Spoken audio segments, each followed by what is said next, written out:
That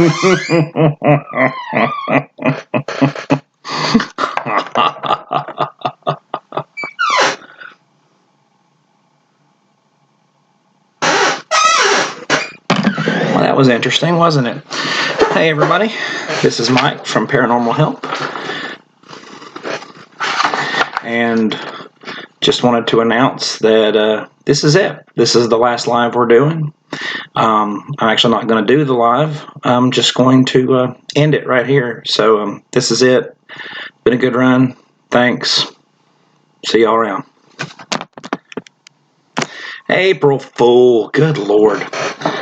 Yep. Today is April 1st. This is the first day of April. And what would normally be a live has once again repeated. This is a not so live with myself, Michael. Unfortunately, my schedule at work has changed. So as this video is being released, I'm actually going to be at work. I've changed over to a third shift schedule, but I did get a promotion out of it. So pretty cool. But actually this month and then next month will also be, unfortunately, there'll be recordings like this. But June 1st, we will be back with an all new live. Hopefully Leah will be there. No reason why she shouldn't be. But, yeah, that's kind of what's been going on with us. Haven't had any new investigations since the last go-around. The last video, like I said, our last investigation was at Old South Pittsburgh Hospital. I promised that I would get that evidence posted up on the channel, and I have neglected to do so, and it's mainly because of the work schedule change. I've had training, then the schedule change, new responsibilities. I haven't juggled everything right. I'm not doing a good job. That's on me. I'm sorry. But I'm going to announce that this will be our first video that is going to be 100% hosted on YouTube going forward. That's what we've decided as a group, that we're going to start using that medium exclusively. We're still going to be on Facebook, still going to be able to reach out to us through the messenger and the page, still like us. We're still going to advertise through there. But as far as our videos and whatnot, we've decided YouTube is a better medium. So we're going to start using that to host all of our lives and videos going forward. So check us out. This is the first one. Please like and share, subscribe to our channel. All right. Getting my notes together here. So I decided to go a little bit on the techie side for this live. I keep saying live, but I'm so used to it. This particular video, I've decided to go a little techie on this one. I've been doing a lot of reading and watching of videos about EVP over the last few weeks. For those of you that don't know, there's a running joke with this. EVP stands for Electronic Voice Phenomena. Thank you, Rob Demarest. If you don't know, go back and watch old episodes of Ghost Hunters International. Every single episode, Rob would give us the definition for EVP. So, I've been reading a lot of stuff, been watching a lot of videos, been listening to a lot of stuff. And what this kind of stemmed out of was I had this kind of desire to know, and now don't get me wrong, this video is going to sound like I am calling bunk on EVPs, which I'm not. Not calling bunk on all EVPs. Just like all evidence, you can't classify all evidence as legit. You have to, test it with the scientific method to determine.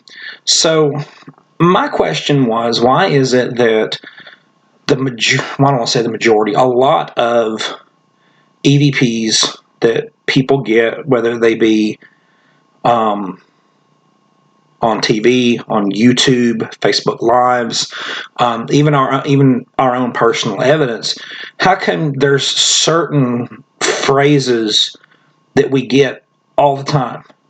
All the time. I don't think there's not an investigator. I don't think there is an investigator out there that has not gotten the phrase "get out." I don't think that there hasn't been, somebody that hasn't gotten hello, or children laughing, stuff like that. My point being is I've noticed that in a lot of different evidence reviews and different videos that I've seen, everybody gets the get out or leave, which, I mean, most people would say, well, wherever I'm at, that's they don't want me there. Okay, that's legitimate, but there's other ways to say, get out, we don't want you here, start running, I don't know, but I just got my brain thinking, what is it that causes the same phrases to show up in different places, and why do sometimes they sound the same? Why is it that it may be two different investigators, two different locations, and you get a similar sounding EVP saying the same thing? Now, my thought was maybe it was something in the atmosphere, something in the air, in something that maybe the investigator was doing that was causing that sound to be made to make it sound like that. And surprisingly, from what I can tell, from what I've been reading, there's no one else has gotten into this, at least from the perspective that I am. But what I've decided to do is just we're going to discuss EVP. We're going to do a little bit of history. So I've got my notes. There will be some lecturing involved. But EVP is one of those things that every investigator worth his salt does. And as far as equipment goes, as long as you've got something that will record audio, you can use it.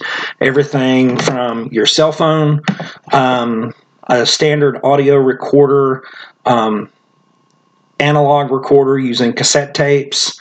I would love to get my hands on an old reel-to-reel recorder with, the tape decks or the circle tapes on both sides.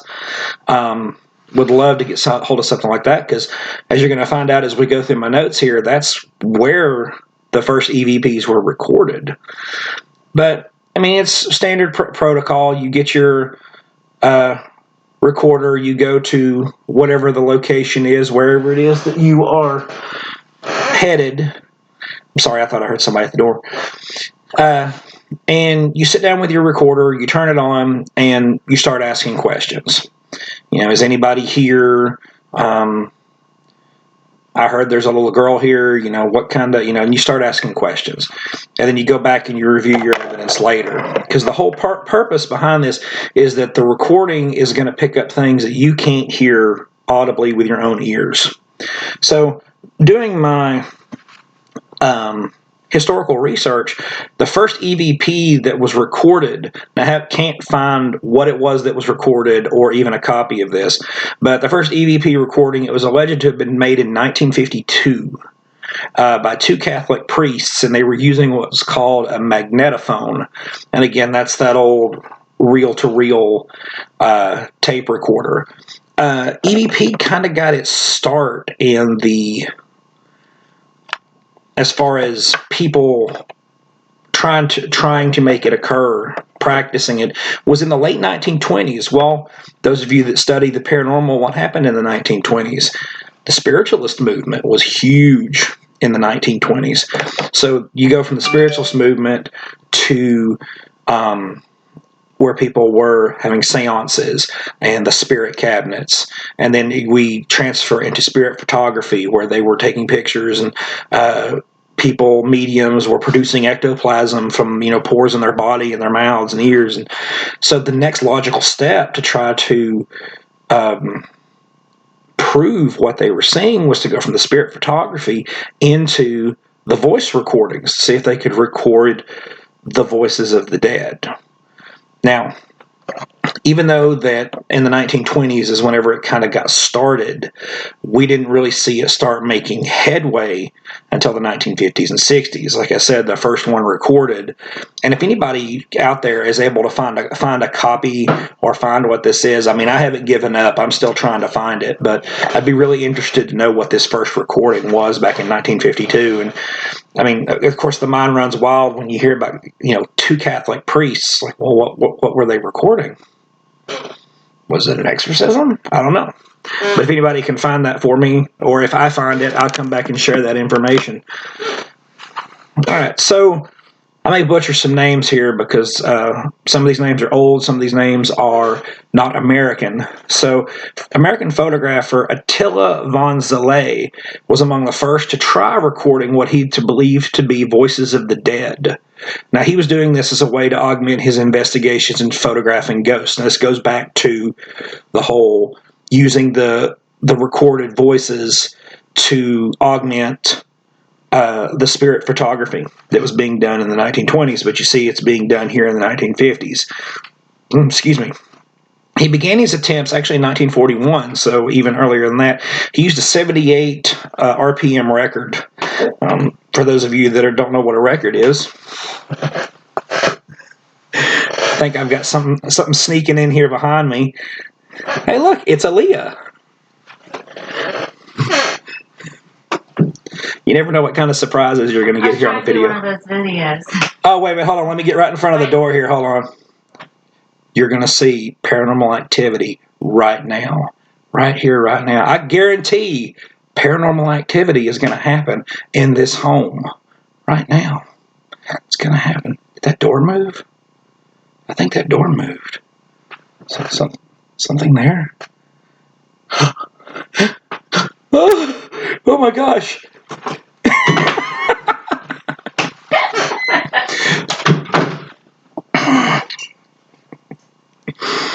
Gotta have fun with it, you know. Alright, so where was I? That's right, EVP Recordings on a 78 RPM record. For those of you that are too young to know what a record is, it's a gigantic CD. Actually, I can't really say that. Notice vinyl, completely off topic. Vinyl has made a huge resurgence in the last 10-15 years, so I think most people actually know what a record is. But anyway, it wasn't until 1956 that he actually was able to get his first recording, and this was after switching to reel-to-reel tape. He believed he was successful at that point. He was working with a man by the name of Raymond Bayless. He conducted a number of recording sessions with a custom-made apparatus consisting of a microphone inside of an insulated cabinet connected to an external recording device and speaker. Zalay reported finding many sounds on the tape that could not be heard on the speaker at the time of the recording, some of which were recorded when there was no one in the cabinet. He believed these sounds to be the voices of what he called disincarnate spirits. So, Mr. Zalay here, using tape, which, again, let's look at, from a scientific debunking side, why would recording to a record not get anything, but then when we switch to tape, we start getting sounds, we start getting noises? I've got some theories on that, and I'm going to wait till closer to the end to share my opinion there. But again, not saying anything is bunk, but the whole purpose here is, again, guys, check and be very, very critical of your evidence. If you pull something out and you think, man, I've got a Class A EVP, make sure, check it, have a couple of people listen to it before you make the decision that, hey, I'm going to produce this as evidence. But I'm getting ahead of myself. So among the first recordings believed to be spirit voices were such messages as, "This is G." That sounds pretty normal, somebody introducing themselves. "Merry Christmas and Happy New Year to all." I guess that one depends on what time of year that the recording actually came through. And then hot dog art. I don't know if somebody's telling Art they want a hot dog, or they're talking about hot dog art, which I can only fathom what hot dog art could possibly be. But anyway, those were the first recordings. Von Zalay and Bayless's work was published in the Journal of American Society for Psychical, that's a word, Research in 1959. So, first audio recordings of the dead in the 1950s. So we fast forward to 1959. Swedish painter and film producer Friedrich Hergensen, or Jurgensen, I'm going to say it's probably Jurgensen, starts with a J, he was recording bird songs. Now, I initially thought that this was one of the first recordings, and I've heard this one before. The man was recording bird songs outside of, I believe, his home, or he was out in the woods near his home, and he had just gone out with the intention to record the sounds and songs of birds. When he got home and started listening to it, he heard other people talking on the recording, and the only people that were out during the recording session was him. But upon closer examination of it, he determined that what he was hearing was the voice of his dead father, and then the spirit of his deceased wife calling his name. I mean, it's scary enough having your living wife call your name, but to have your deceased wife call your name on a recording, very interesting. He did several more recordings going forward. One of them he thought was a message from his late mother. So, again, this is 1959, and I initially believed that was the first recording ever done. It was my research that brought me back to Vanzale and his studies, and then the two Catholic priests. So this whole thing goes back a whole lot further than what I had known. But it turns out Friedrich Hergensen, and then a partner of his, whose name was Constantin Radov, they're actually the ones that paved the way for EVP as we know it today. It was Jurgensen's recordings that Radov, I'm going to say Radov, got a hold of, because at the time, as his study came out, the EVPs became to be known as Radov voices was the name, and you can Google that term. I thought that was kind of interesting. You'll find a lot of different videos on that as well. He was a Latvian psychologist, and he taught at Uppsala University, Sweden.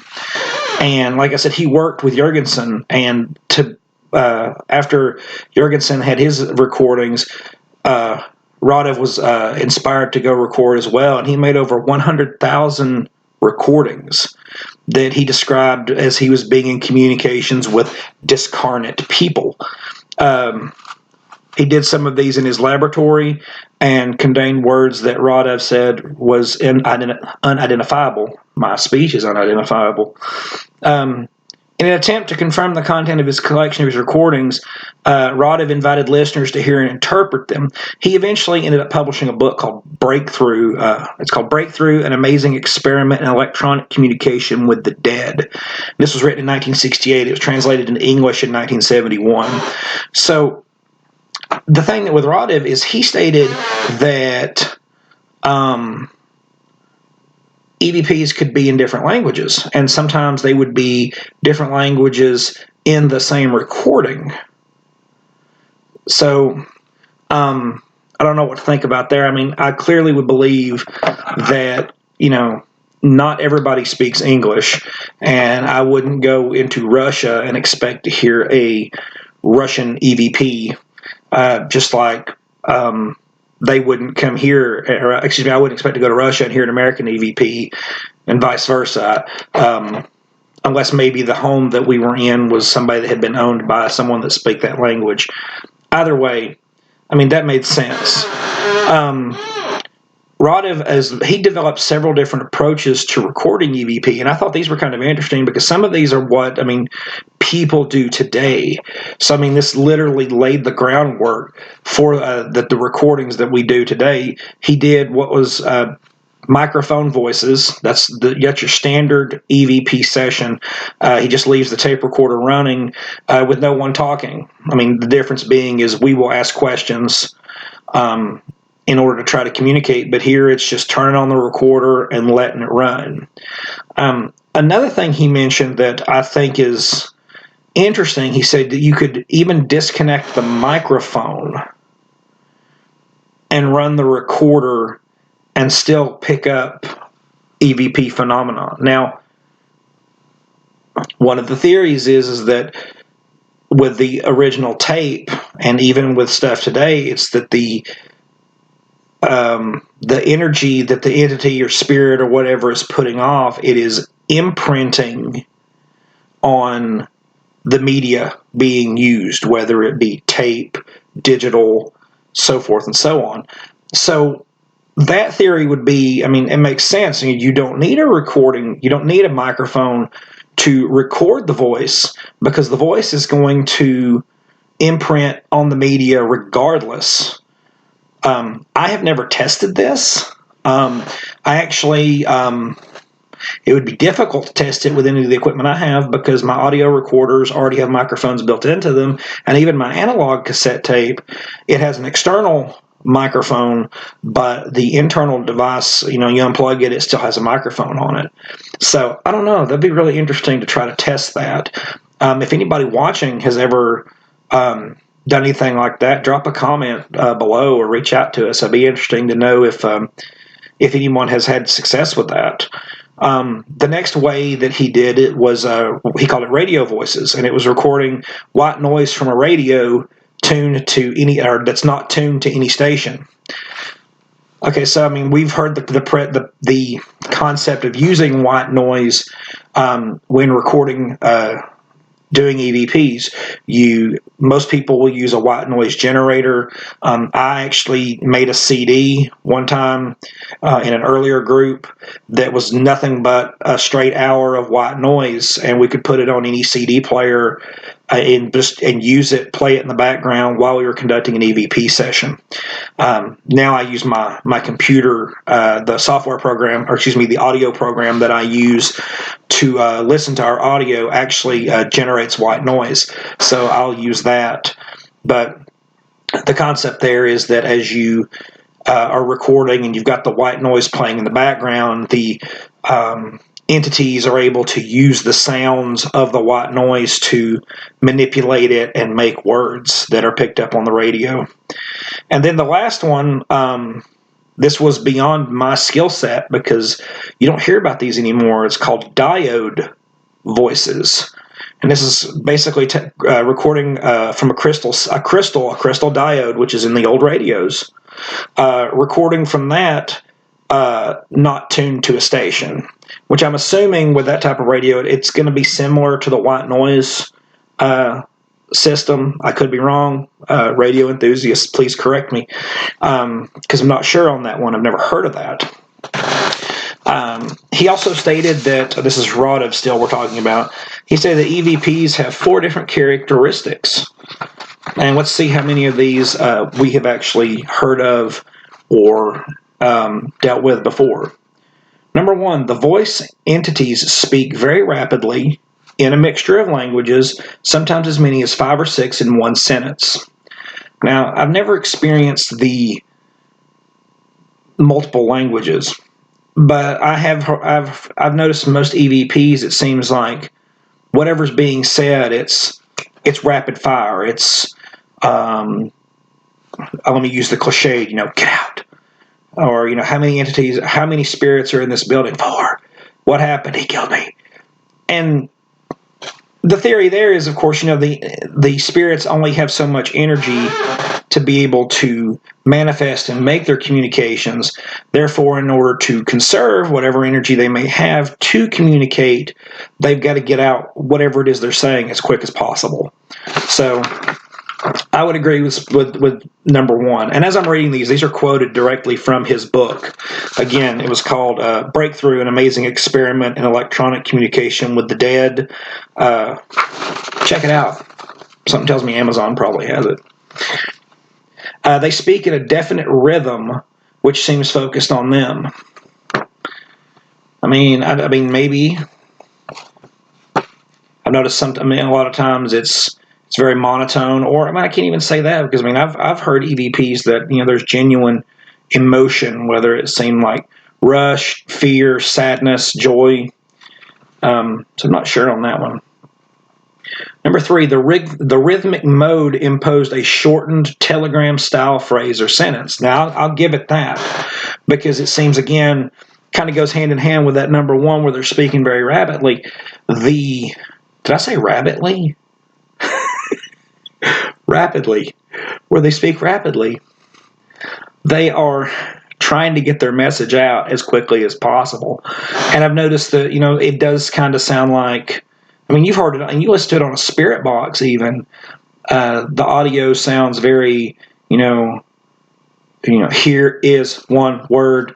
Do you understand? It's very William Shatner-esque, or Christopher Walken maybe. Choose your comma wisely. And option number 4, probably because of this, grammatical rules are frequently abandoned and neologisms abound. I agree. Sometimes it doesn't sound like there is any context or grammar. If you're hardcore grammar, pardon my chair, if you're hardcore, proper grammar, don't listen to EVPs. You're gonna run into some issues there. So this was like I said, this is back in the 1950s, 60s, mid to early 70s. Well, as we get into the 1980s, we've got a man by the name of William ONeils, and he constructed an audio device called the SpiritCom. Now, the SpiritCom, several of you may be familiar with that. It was a machine built with 13 random tone generators, and they spanned the sound of the adult male voice. Now, this sounds very similar to I would say this almost be like the precursor to the Ovilus, and even up to the Portal, the Wonderbox, all those things. There are more modernized versions of the SpiritCom that have been created, but the first one was built back in 1980. ONeils claimed that the device was built. He claimed he built it with up to the specifications that were given to him from George Mueller. But here's the problem. George Mueller died. He was a scientist. He had died 6 years prior to the device being built. So, William ONeils received the schematics psychically from the spirit of George Mueller. I don't know. At a Washington, D.C. press conference on April 6, 1982, ONeils stated that he was able to hold two-way conversations with spirits through the SpiritCom device. He even offered the schematics and the specifications of the device freely so that anybody could build it. Anybody could build it, and they could try it for themselves.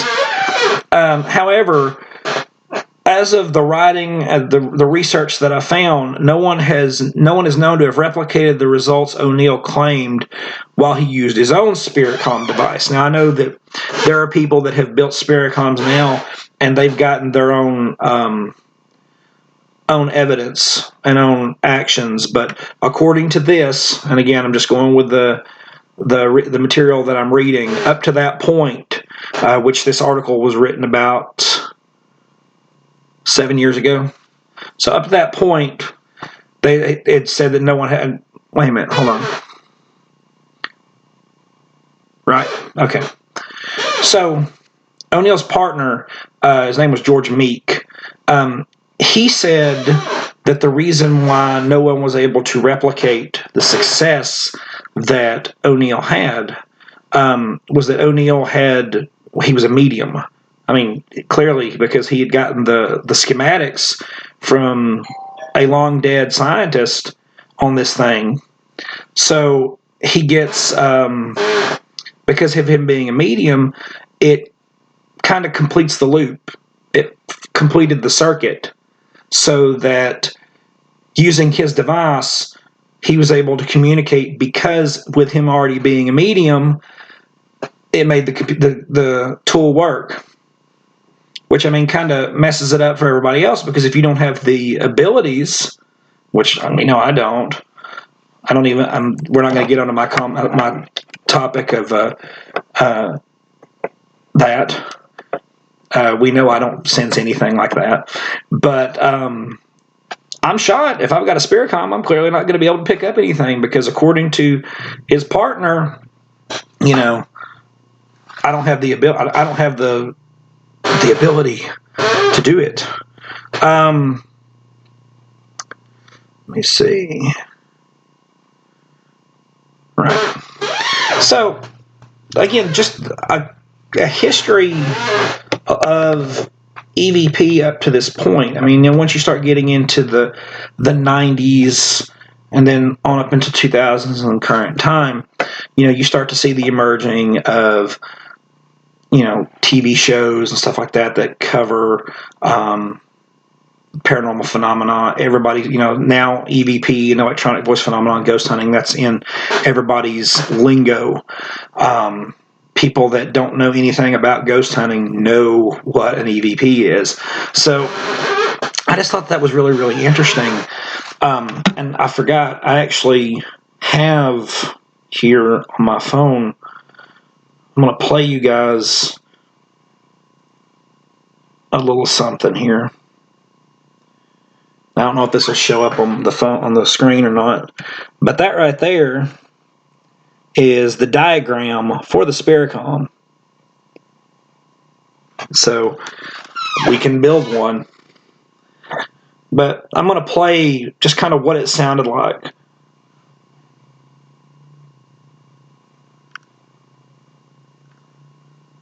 Hold on.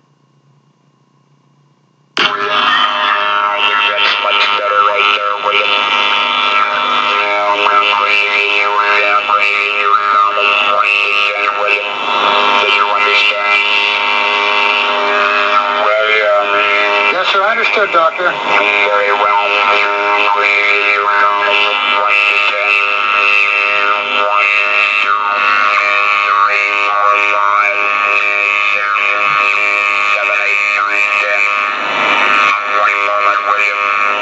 Okay.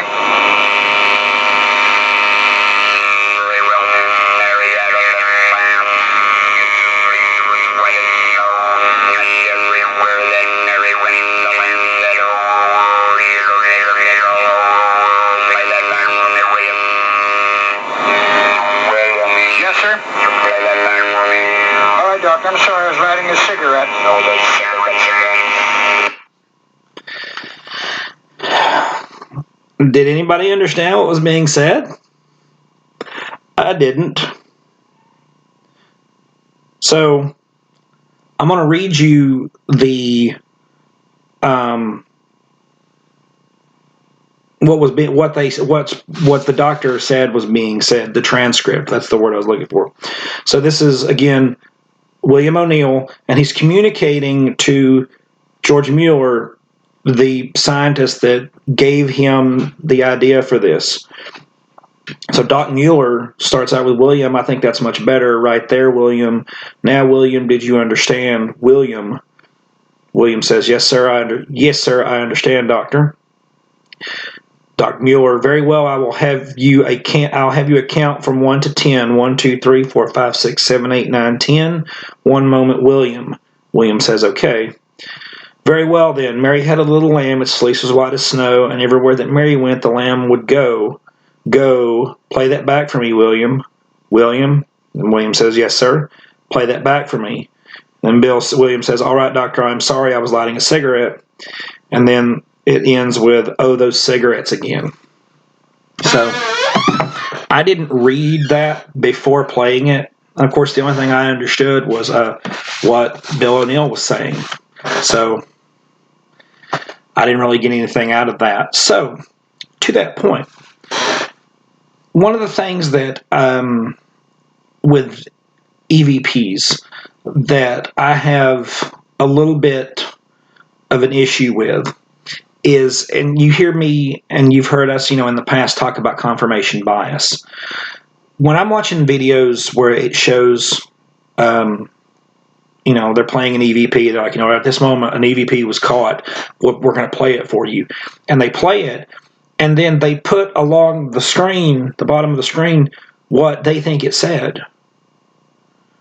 Now, there's a high percentage of times when I hear that, I'm like, oh yeah, that's exactly what it said.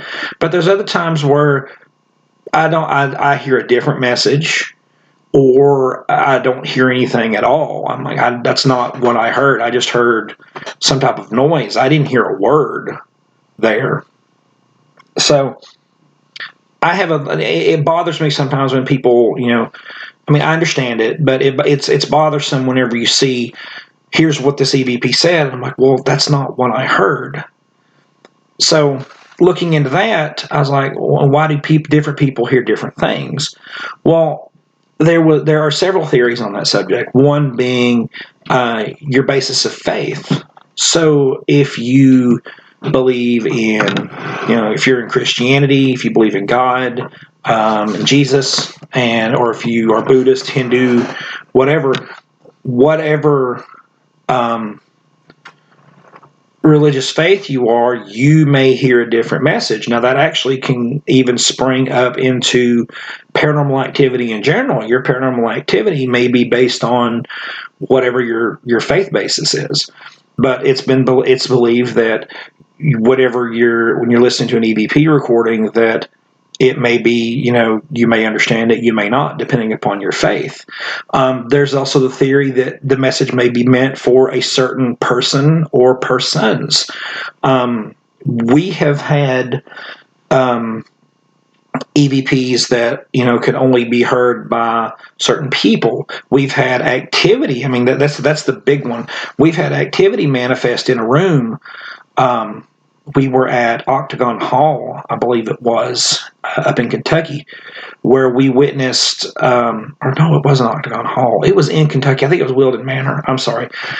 But there were men and women in the room that were part of the investigation team, and they had placed a K2 meter on a bed, and that meter began to move. It came up off the bed, and you could see, and the light on the meter, you could see that it was moving around, but only the women in the room could see it. It didn't manifest to the men.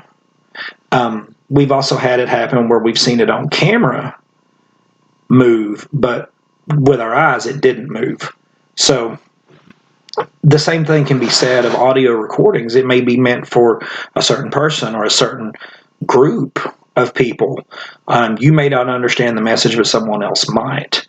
There was read an article from the UK where they were talking about, they called EVP of Pseudoscience, and it may be. I mean, I'm not saying it's perfect. It's not a perfect science, but they said that they did a recording session, an experiment where they had taken what were considered to be electronic voice phenomena, and they split it up into several different groups. They had one group that they brought in that they told them, hey, these are electronic voice phenomena. We're trying to, determine what's being said here, or if there is anything being said, can you listen to this audio? Well, they pulled, this group pulled all sorts of recordings out of that, all sorts of different evidence. Well, the next group had been told that they were monitoring, I forgot how it was put, but they were monitoring some sound recordings to look for defects or something of that nature. They were just monitoring the sound. They weren't told EVPs. They were told that there was just, this sound recordings. They were monitoring the sound. They didn't get anything. I think there might have been a couple, they said like, hey, that this sounds suspicious. This is odd, but they didn't, nothing near like what the group that was told they were looking for. So the concept there is, are we hearing what we want to hear? Is it an auditory pareidoia? Like, you can look at something and, our brain is wired to see faces where there are not. That's, everybody knows that. But our brains are also wired to recognize and try to translate sounds and familiarize them. So is it possible that, when we're listening to our audio, we're trying to find, that evidence that maybe, we hear what we want to hear? Is that possible? Maybe. There was another group, whenever they were testing these recordings, I thought this one was kind of interesting, and I want to test this theory. I want to test this one myself.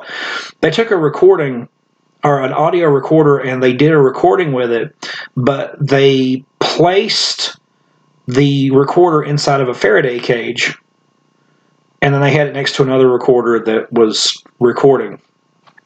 So the recorder outside the Faraday cage, they got electronic voice phenomena on it. The one inside the Faraday cage, they got nothing. My chair. So what I think is really interesting on that is a prevailing theory in that kind of, works against EVP is that what we're hearing on recordings or even, spirit boxes and things of that nature is we're picking up stray radio signals or walkie-talkies, CB radios, baby monitors, all those things. Maybe, we're picking up that, and that's what's bleeding through on our recorders. Now, a Faraday cage will block electromagnetic field, radio waves, all that stuff. So if those stray waves, as they're called, are not able to get to the recorder, then they won't record. So I think that would be an interesting experiment to set up, especially at a place that I know has activity. Because then if I were to able to get recordings there, then I could say without a shadow of a doubt that there was no interference with it whatsoever. Because guys, I've noticed this for years and never really thought about it until I started reading this. But did you know that all electronic devices are demanded by the FCC to either disrupt or receive signal? Look at your the warning stickers on your Blu-ray players, your DVDs. Read that paperwork that you get with stuff that everybody throws away. When you read into the fine print, even my phone. I know it's dumb. It's my phone. My phone has to receive signals when I'm not using it. An audio recorder, by FCC regulations, has to receive signals. Your DVD player, Blu-ray player, whatever, has to receive signal. So is it possible that what we're hearing on a recording is bleed through? Unfortunately, yes. That's a hard pill even for me to swallow, because I don't want to say that, some of these EVPs that I've gotten in the past could be that, and they could be. Some of the earlier ones, the very first EVP I ever got was at a home investigation. We were out on the back porch, and I can't remember what was being said, but one of the members of the team said something along the lines of, I'm going to get up and move, or something like that, and then you hear a faint whisper say, "Pardon me." Like, I'm going to move. Well, pardon me. That one I feel I'm not going to chalk that one up to any type of bleed through or anything like that, because it was an intelligent response to what was going on at the time. Now, some of these recordings that you get that don't really fit what you're having happen at the time, those you might want to look at and maybe scrutinize a little bit further before you release that as evidence. All right, so let me getting close to the end here of my notes. Let me go back to what I was saying earlier about my theory with the tape recorders. So I don't know too much about recording on record, because that's even before my time. But recording on reel-to-reel tape, and even on a tape recorder, and they're able to pick up sounds on that. So something I read very, very early on when I first started in the paranormal field was that and you notice whenever you record anything on a tape, regardless if you're recording yourself talking, if you record music off the radio like we used to back in the 80s, you will still hear that the sound on the tape of the whirring, when I say whirring, the two tapes moving, you will still hear that sound embedded into the recording. If you press the record on an analog tape and let it roll, you don't say anything. You go back and play that tape, you will still hear the tapes rolling. So is that background noise, was that missing from the record recording? Was it A, missing so that the entity wasn't able to have anything to manipulate to make sound with, because it is in effect its own white noise? Or is it, again, because it's background noise and whenever we're listening to our audio, we hear what we want to hear because it's that audio pareidolia? I don't know. I don't have the answer to that. The whole point of this video, again, I know I've probably had a few people that have just kind of looked at me and went like, "What are you doing? You're talking, you're bringing down everything." No, I'm not. The whole purpose of this is, again, make sure you scrutinize your evidence.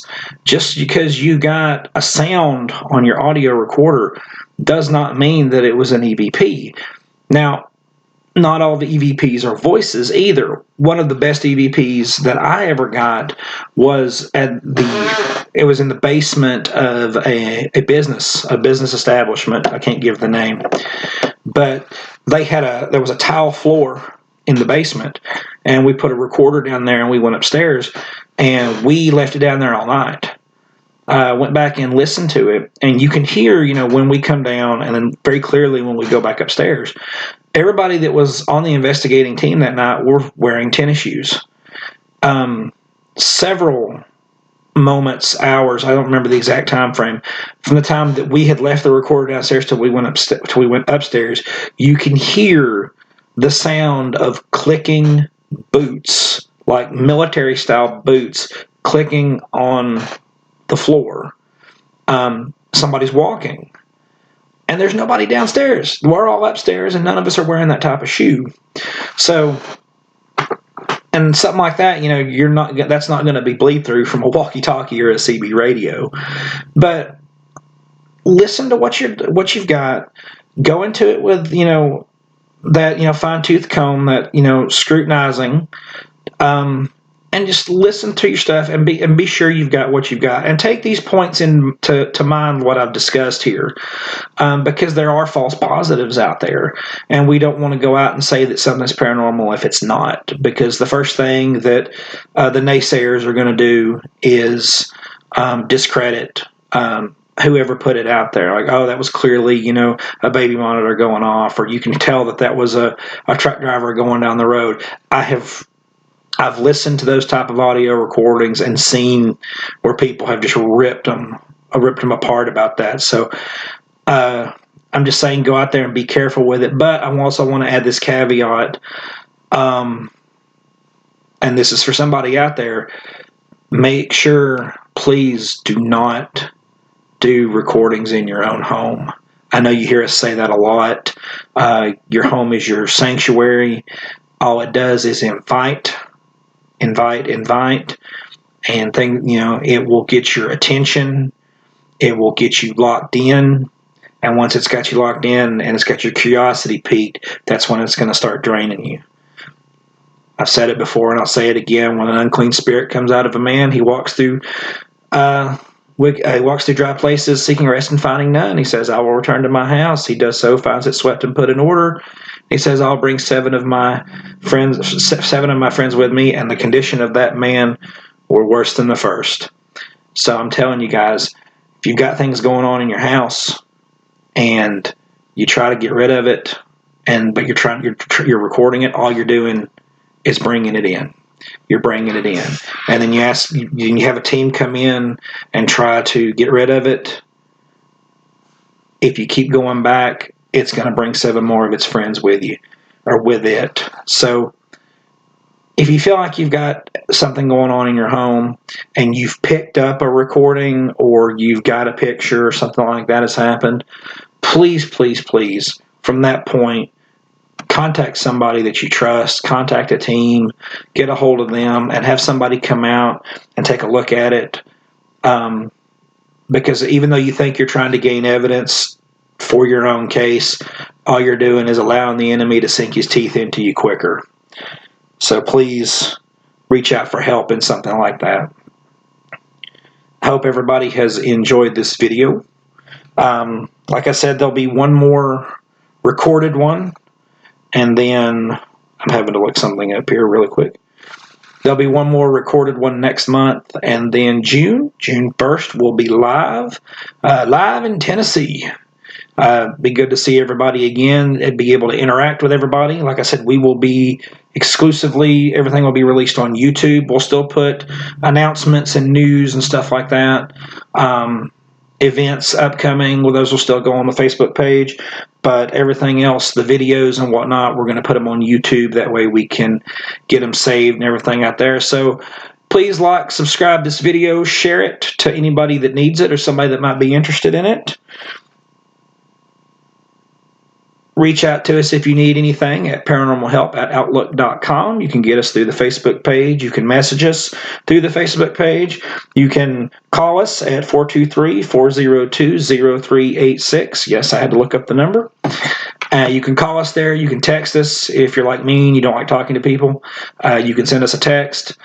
And I'm kidding. I like talking to people, but I understand sometimes whenever you're at that point where you feel like you have to reach out to somebody. Sometimes texting is more comfortable, and then eventually you step up into that phone call session. But thanks for hanging out with me during this. We're clocking in here at about an hour. It's been fun. I'm looking forward to see everybody on a live back in June, and everybody have a good April. Stay dry. We've had a lot of flooding in this area, and it's getting down into the 30s tonight. We got a dogwood winter. It's crazy. But everybody have a good April. Take your allergy medicine because the pollen is crazy. Forget the coronavirus. Allergies. See ya.